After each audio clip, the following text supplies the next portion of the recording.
3ஆம் தேதி உக்ரைனோட நேரப்படி அதிகாலை இந்த நைட் டைம் அதிகாலை வேவா ரஷ்ய தரப்பு வந்து மொத்தம் 90 ட்ரோன்களை அனுப்பிச்சாங்க. நாங்க அதுல 60 ட்ரோன்களை டவுன் பண்ணிட்டோம். பலதெல்லாம் டீகாய்ஸ், சில இடங்கள்ல தாக்குதல் நடந்திருக்கு அப்படிங்கிறது போல உக்ரைன் தரப்புல கொஞ்சம் மிதமான மனமாற்றம் தெரியுது. சரி, ஓகே, புரிஞ்சுக்க முடியுது.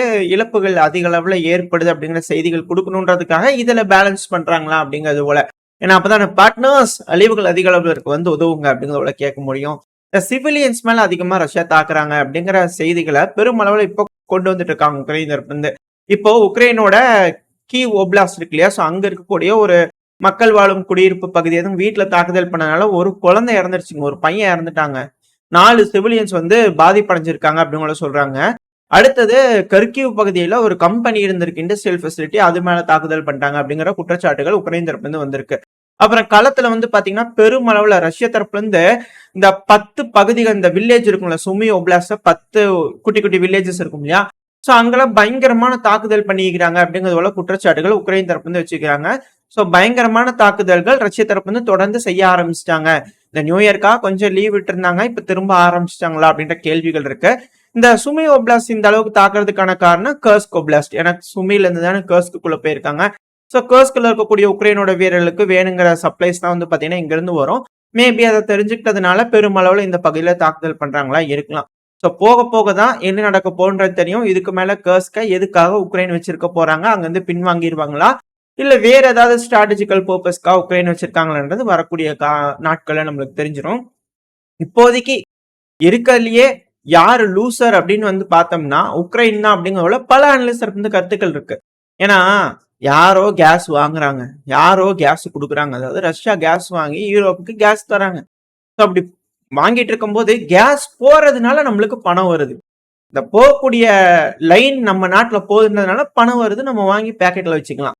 இந்த நார்த் ஸ்ட்ரீம் பைப் லைனுங்கிறது உக்ரைனுக்கு ஒரு மோசமான ஒரு விஷயம்னு வச்சுக்கோங்க. ஏன்னா உக்ரைன் வழியா போயிட்டு இருந்த கேஸ் எல்லாம் ஜெர்மனி டைரக்டா ரஷ்யா கிட்ட இருந்து வாங்கிக்கிறதுனால சிக்கல் தானே. ஸோ அதனால ஜெர்மனி வந்து பாத்தீங்கன்னா யாருக்கும் பணம் கொடுக்காம நேரம் அவங்க மட்டும் வாங்கிட்டு இருந்தாங்க. அந்த பைப் லைனை உடச்சு விட்டாங்க பாவம். இப்போ வந்து உக்ரைனுக்கு அதனால சந்தோஷம் தான், எல்லாமே இதுல இருந்து வந்துட்டு இருக்கோம். இப்போ இதுவும் வாங்க மாட்டேன் அப்படிங்கறதுனால ஜெலன்ஸ்கி அவர்கள் என்னமோ ரஷ்யாவுக்கு நட்டம் அப்படிங்கிறாங்க. ஆனா உண்மையாலுமே நட்டம் வந்து பாத்தீங்கன்னா உக்ரைனுக்கு தான் அப்படிங்கிற சொல்றாங்க. அடுத்தது கமெண்ட் செக்ஷன்ல பார்க்க முடிஞ்சது, ட்ரில்லியன் மதிப்புள்ள கேஸ் வந்து பாத்தீங்கன்னா யூரோப்புக்கு போறத வந்து தடுத்து நிறுத்தணும்னு திங்க் பண்ணியிருக்கிறாங்க. ஆனா இந்தியன் சைனா மார்க்கெட்லாம் வந்து பெருமளவுல இருக்கு. அந்த பைப்லைன் உருவாகும் போது அது கொஞ்சம் டேஞ்சரா மாறும் அப்படிங்கிறது போல கமெண்ட் செக்ஷன்ல பார்க்க முடிஞ்சது. ஆக்சுவலா இந்த கேஸ் பைப்லைன், அதுவும் இந்த கேஸ் பைப்லைனால இப்ப டிரான்ஸ்ரஷ்யா பயங்கரமா பாதிப்படைய ஆரம்பிச்சிருக்கு. ஏன்னா இந்த டிரான்ஸ்ரஷ்யாவுக்கு ஒன்லி சோர்ஸ் இந்த பைப்லைன் வர கேஸ் மூலியமா தான். லேண்ட் லாக்டு கண்ட்ரினாலே அது ஒரு கொஞ்சம் சிக்கல் தான். அதுவும் பெருமளவுல எந்த நாடும் ரெகக்னைஸ் பண்ணல. அதுவும் மால்டோவால இருந்து தனியா பிரிஞ்சு நாங்க தனி நாடுன்னு சொல்லிட்டு இருக்கக்கூடிய ஒரு பகுதி. அந்த பகுதியில வந்து சமைக்கிறதுக்கு மட்டும்தான் கேஸ் இருக்கு அப்படிங்கிற செய்திகள்லாம் வருது. ஸோ கூடிய சீக்கிரம் இது யூரோப்பியன் யூனியனுக்கு வந்தாலும் ஆச்சரியப்படுறதுக்கு இல்லை. ஏன்னா கேஸ் ரிசர்வ் வந்து அவங்க ரீஃபில் பண்ணுவாங்க. இப்பவே கேஸோட பிரைஸ் எல்லாம் எங்கேயோ போயிட்டு இருக்கு அப்படிங்கிற சொல்றாங்க. இப்ப இந்த விண்டரை முடிச்சிடலாம், அவங்க கிட்ட இருக்கக்கூடிய கேஸ் ரிசர்வ்லாம் யூஸ் பண்ணி முடிச்சதுக்கு அப்புறமா கேஸ் அவங்க ரீஃபில் பண்ணி இந்த ரிசர்வ்ஸ்ல வந்து இன்க்ரீஸ் பண்ணுவாங்க. அப்படி பண்ணும்போது இன்னுமே அதிகரிக்கும் கேஸ் விலை அப்படிங்கிற சொல்லும் போது பாதிப்புகள் தெரியுது. ஜெர்மனில எல்லாம் வந்து பாத்தீங்கன்னா நார்த் ஸ்ட்ரீம் பைப்லைனை திருப்பி தூர்வாய் ரெடி பண்ண பாருங்கப்பா, வாங்கணும்ல ரஷ்யா கிட்ட இருந்து கேஸ அப்படிங்கிற யோசிக்கிறாங்க. ரஷ்யா தருவாங்களா அப்படிங்கிற சொன்னாங்கன்னா என்ன பண்றதுன்னு தெரியல. அதெல்லாம் எல்லாம் கொடுத்துருவாங்க, வேற வழி இல்ல, ரஷ்யா கொடுத்தான் ஆகணும், எக்கனாமிக்கலி வீக்கா இருப்பாங்க இல்லையா, சேல் ஆகணும்ல அப்படிங்கிறது போல பல விஷயங்கள் நம்மளுக்கு தோணலாம்.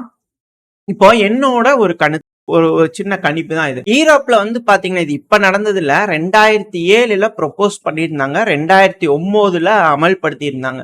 தேர்ட் எனர்ஜி பேக்கேஜ் தேடி பாத்தீங்கன்னாலே தெரியும், எல்லாம் மேலோட்டமா ரொம்ப காம்ப்ளிகேட்டடான வேர்ட்ஸ் யூஸ் பண்ணியிருப்பாங்க. அதனால நம்மளுக்கு கசகசன்னு இருக்கும்.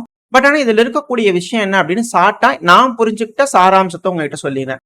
இல்ல இவங்க என்ன சொல்றாங்கன்னா, அதாவது ஈரோப்ல வந்து பாத்தீங்கன்னா மத்தவங்களுக்கும் ஆப்பர்ச்சுனிட்டி கொடுக்கணும், அதாவது டைவர்ட் பண்ணும். ரொம்ப பெருமளவுல ஒரு நாடையே நம்பி இருக்க கூடாது, ஒரு சப்ளையரை நம்பி இருக்க கூடாது. அந்த சப்ளையர் வந்து பாத்தீங்கன்னா நாளைக்கு கொடுக்க முடியலைன்னா என்ன பண்றது அப்படிங்கிற கேள்விகள்னால மல்டிபிள் சப்ளையரை வந்து பாத்தீங்கன்னா நம்ம நம்பி இருக்கலாம் அப்படிங்கிறதுக்கான முடிவு தான் இது. நல்லது தானுப்பா, ஒரு தடவை இவங்க கொடுக்கலன்னா இன்னொரு தடவை வேற ஒருத்தங்கிட்ட வாங்கிக்கலாம்ல அப்படிங்கிறது போல ஒரு எண்ணத்துல யூரோப்பியன் யூனியன் இருக்கிறாங்க. இதுல என்ன ஆச்சு அப்படிங்கிறது போல நம்மளுக்கு தோண வரும். ஆனா இதுல இருக்கக்கூடிய மிக முக்கியமான விஷயம், இப்போ கேஸ்பிராம் இருக்காங்க இல்லையா, அவங்க வந்து ரஷ்யாவோட ஒரு நிறுவனம். அவங்க என்ன செய்வாங்கன்னா யூரோப்ல இருக்கக்கூடிய எல்லா நாடுகள்கிட்டயும் அக்ரிமெண்ட் போடுவாங்க. இந்தாப்பா ஆஸ்திரியா உனக்கு எவ்வளவு வேணும், இந்தாப்பா ஹங்கேரி உனக்கு எவ்வளவு வேணும் அப்படிங்கிறது போல போடுவாங்க. இதுல வந்து சென்சார்ஸ் எல்லாம் இருக்கும் ரஷ்யா கிட்ட. அதனால இண்டிவிஜுவலா ஒரு ஆள் போய் வச்சு மெயின்டைன் பண்ணும் நீடு கிடையாது அந்த கேஸ் மீட்டருக்கு.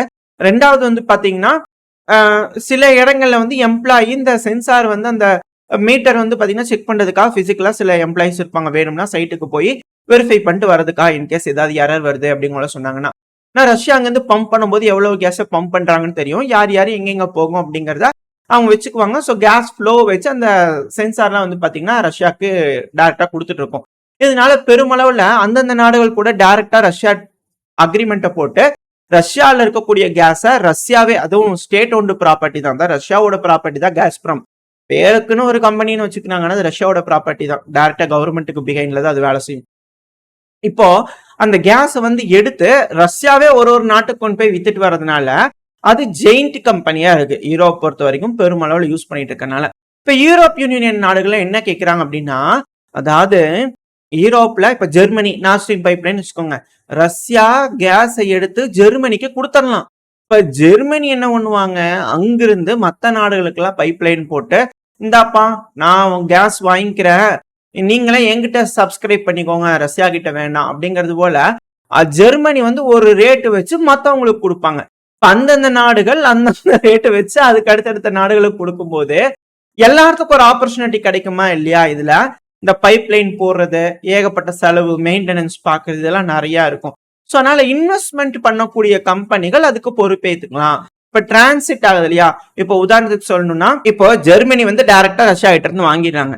ஜெர்மனி டைரக்டா வாங்கி அங்கிருந்து ஆஸ்திரியாவுக்கு கொடுத்து ஆஸ்திரியால இருந்து வந்து பாத்தீங்கன்னா கடைசியா ஹங்கேரி, ஸ்லோவாக்கியா இது போல நாடுகளுக்கு வருது. இப்ப என்ன நடக்கும்னா அந்த இடத்துல அந்தந்த நாடுகள் எப்படி அந்தந்த நாடுகள் கூட ஒப்பந்தம் போட்டுக்கிறாங்க, டிரான்சிட்டுக்கு மட்டும் காசு வாங்கிக்கிறீங்களா இல்ல இந்த பகுதியில நீங்க வாங்கி நீங்க கொண்டு போய் அவங்களுக்கு தர போறீங்களா அப்படிங்கிறது போல டீல்னா அவங்க போட்டுக்குவாங்க. இது போல விஷயங்கள்லாம் டைவர்சிஃபை பண்ணலாம். அதாவது டெக்னிக்கலா சொல்லணும்னா ரஷ்யாவோட கேஸை ரஷ்யா கிட்ட இருந்து இவங்க மொத்த விலைக்கு வாங்கிக்கிறது, ஒரு ரேட்டு தான் ரஷ்யாவுக்கு. இவங்க உள்நாட்டுக்குள்ள வந்து பாத்தீங்கன்னா வேணுங்கிற அளவுக்கு வித்தரலாம். இதுதான் இதுல இருக்கக்கூடிய கான்செப்ட், சாராம்சமா சொல்றேன். இப்போ அதுக்கு ரஷ்யா ஒத்துக்குவாங்களா? இப்படி வந்து இங்க பாரு ஜெர்மனி கொடுக்குறீங்களா அதோட நிப்பாட்டிக்க, பாரு பைப் லைன்ல வருதா உக்ரைனுக்கு வருதா அதோட நிப்பாட்டிக்க, மத்தெல்லாம் நாங்க பாத்துக்கிறோம் அப்படின்னு கேட்டா ரஷ்யா ஒத்துக்குவாங்களா? முடியாது. உன் நாட்டுக்கு என்ன வேணுமோ அதை கேளுப்பா, உனக்கு பைப் லைன் இன்வெஸ்ட் பண்ணிக்கிற கொண்டு வந்து கொடுக்குறேன் வாங்கிக்க அப்படிங்கிற சொல்லுவாங்களா? அப்படித்தான் நடந்துட்டு இருந்தது. இப்போ இந்த உக்ரைன் இந்த டிரான்சிட் போர்ட் அக்ரிமெண்ட் எல்லாம் கட் பண்ணதுனால இப்ப ஜெர்மனி நார்த் ஸ்ட்ரீம் பைப் லைனை ரெடி பண்ணிட்டு எங்க ரஷ்யா கொடுக்குறீங்களா அப்படிங்கிறத கேட்டோம்னா ரஷ்யா எக்கனாமிக்கலி வீக்கா இருக்கணும்.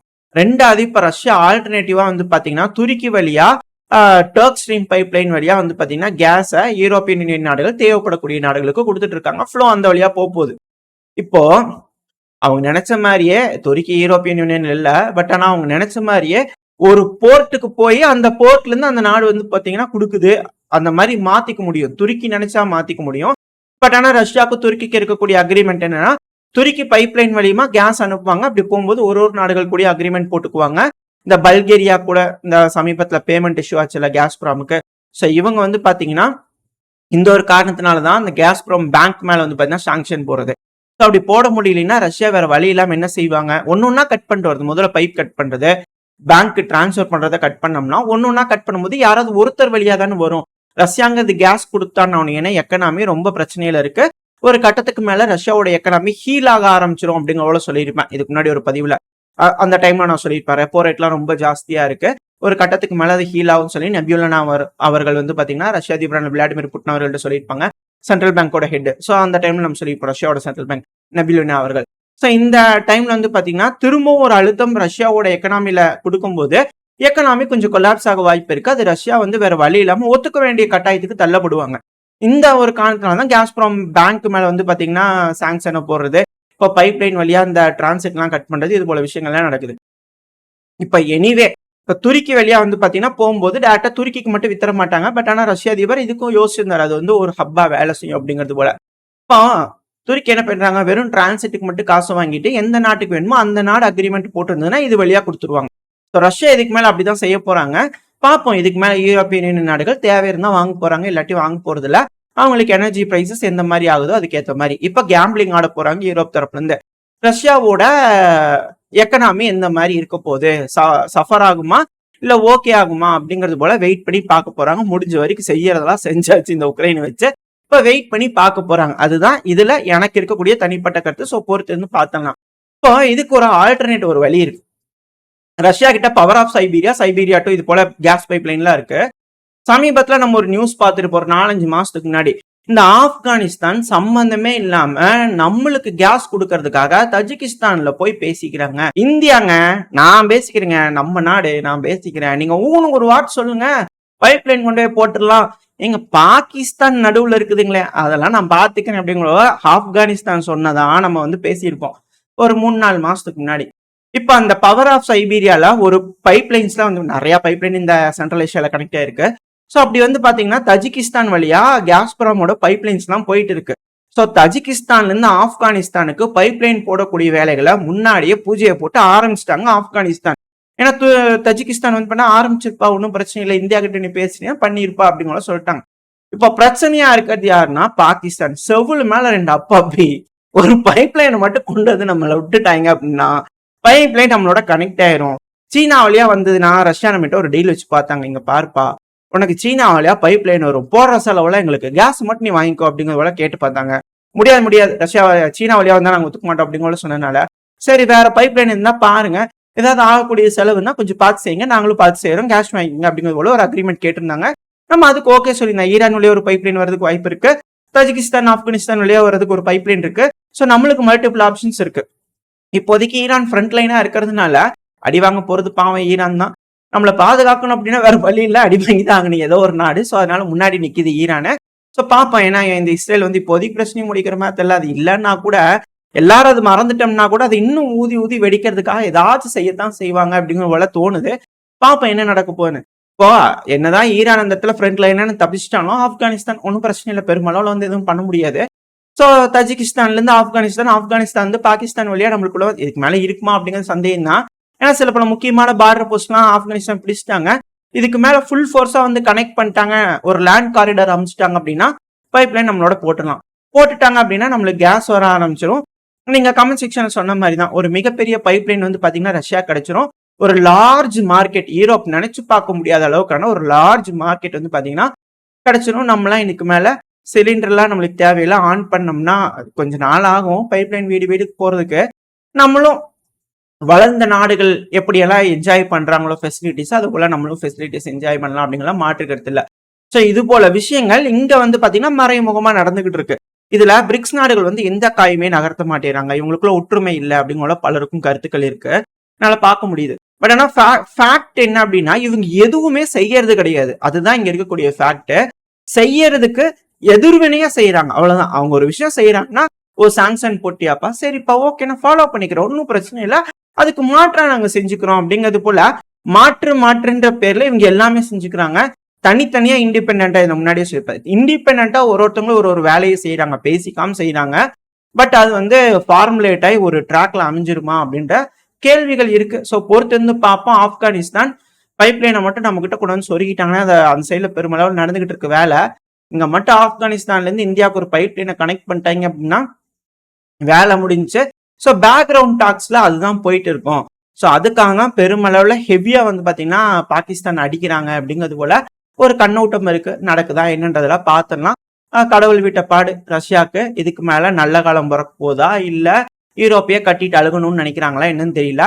ஜெர்மனி கண்டிப்பா ஒரு ஆட்சி மாற்றம் வரும். வந்ததுக்கு அப்புறமா ரஷ்யா கிட்ட போய் நார்த் ஸ்ட்ரீம் நாங்க ரெடி பண்ணிக்கிறோம், எங்க கிட்ட மட்டும் நீங்க கேஸ் கொடுத்துருங்க, நாங்க மத்தவங்களுக்கு எல்லாம் வித்துருவோம் அப்படிங்கிற போல நியாயமா கேட்பாங்களா இல்ல எப்படி ரஷ்யா அதுக்கு ஒத்துக்குவாங்களா என்ன எதுன்னு தெரியல. ரஷ்யாவோட மக்கள் எந்த மாதிரியான முடிவெடுக்க போறாங்க அடுத்த சில மாசங்கள் கொஞ்சம் கிரிட்டிக்கலா தான் இருக்க போகுது. அதுவும் அமெரிக்கால தொடர் தீவிரவாத தாக்குதல் எல்லாம் நடந்துட்டு இருக்கு, என்ன நடக்க போகுதுன்னு தெரியல. சோ பொறுத்திருந்து பார்ப்போம். ட்ரம்ப் அவர்களோட வருகை இருக்கு. உக்ரைன் வந்து பாத்தீங்கன்னா சக்சஸ்ஃபுல்லா உங்களுக்கு கொடுக்கப்பட்ட வேலையை செஞ்சுட்டாங்க, ரஷ்யாவை யூரோப் கிட்ட இருந்து துண்டிச்சாச்சு. இதுக்கப்புறம் என்ன நடக்க போகுது, எந்தெந்த பகுதிகளில் இழக்க போறாங்க, இல்ல போல அமளி குமிழி எல்லாம் நடக்காம எல்லாம் சுமூகமா அவங்களுக்கு வேணுங்கிறத அவங்க செஞ்சுக்குவாங்களா, இந்த 2025 எல்லாத்துக்கும் நல்லதா இருக்க போதா இல்ல எப்படி இருக்க போகுதுங்கிறத பொறுத்திருந்து பார்த்துக்கலாம். ஸோ ஓரளவுக்கு தகவல்கள் இந்த கேஸ் பைப்லைனை பற்றியே பெருமளவில் பேசிட்டேன்னு நினைக்கிறேன். தயவு செஞ்சு மன்னிச்சுக்கோங்க. அடுத்தடுத்த பதிவில் செய்திகள் பார்க்க ஆரம்பிச்சலாம். ஸோ ஓரளவுக்கு இந்த பதிவு உங்களுக்கு யூஸ்ஃபுல்லாக இருந்திருக்கும்னு நினைக்கிறேன். அடுத்தடுத்த பதிவில் தொடர்ந்து செய்திகள் தெரிஞ்சுக்க நம்ம சேனலை சப்ஸ்கிரைப் பண்ணிக்கோங்க. தொடர்ந்து பதிவுகள் வந்துகிட்டே இருக்கும். உங்களோட அன்பு ஆதரவு எனக்கு எப்போ இருந்துச்சுன்னா இது போல பதிவுகள் தொடர்ந்து போறதுக்கு எனக்கு மோட்டிவேஷனா இருக்கும். இந்த பதிவு நல்லா இருக்குன்ற நம்பிக்கையில் அடுத்த பேர் உங்களை சந்திக்கிறேன். அது வரைக்கும் ஸ்டே சேஃப். பை.